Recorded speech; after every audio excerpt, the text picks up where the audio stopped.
ধারাবাহিকতায় আমরা আজকে এটা স্মরণ সভায় উপস্থিত হয়েছি।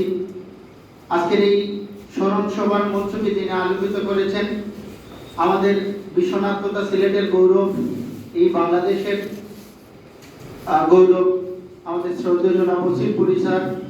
উপস্থিত রয়েছেন লোক সাহিত্য গবেষক জনাব জাকির শাহ।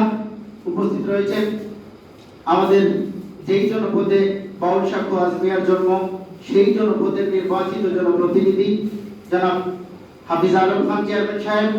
উপস্থিত রয়েছেন জনাব শাহ মোহাম্মদ ফওয়াজ মিয়ার ওয়ার্ডের মেম্বার জনাব নজরুল ইসলাম আজাদ। উপস্থিত রয়েছেন এখানে তার পরিবারের, তার সন্তানাদি রয়েছেন, তার মেয়ে রয়েছেন, তার ছেলে রয়েছেন এবং আরো রয়েছেন তার মেয়ের জামাই রয়েছেন।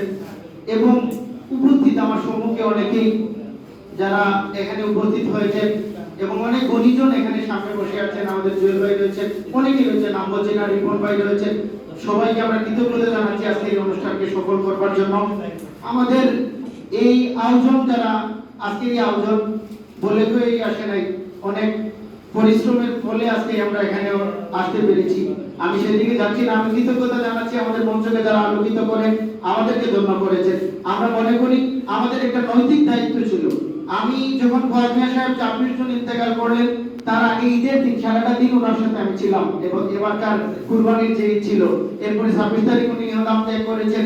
তখন থেকে একটা চিন্তা ছিল যে আমাদের একজন সুফি সাধক রয়েছেন, আমাদের গৌরব করার মতো, অহংকার করার মতো, আমাদেরকে মেলে ধরবার জন্য একজন মানুষ রয়েছেন, তিনি হচ্ছেন ফওয়াজ মিয়া।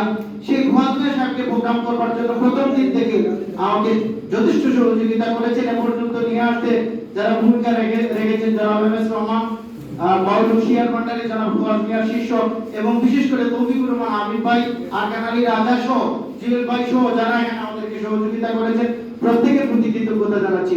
আমি যাদের কথা না বলে আমি 2 মিনিটে বক্তব্য শেষ করব। আমাদের যারা দেশ এবং প্রবাস থেকে যারা আর্থিকভাবে সহযোগিতা করেছেন, জনাব গীতিকার কোনামিয়া তালুকদার, গীতিকার দিন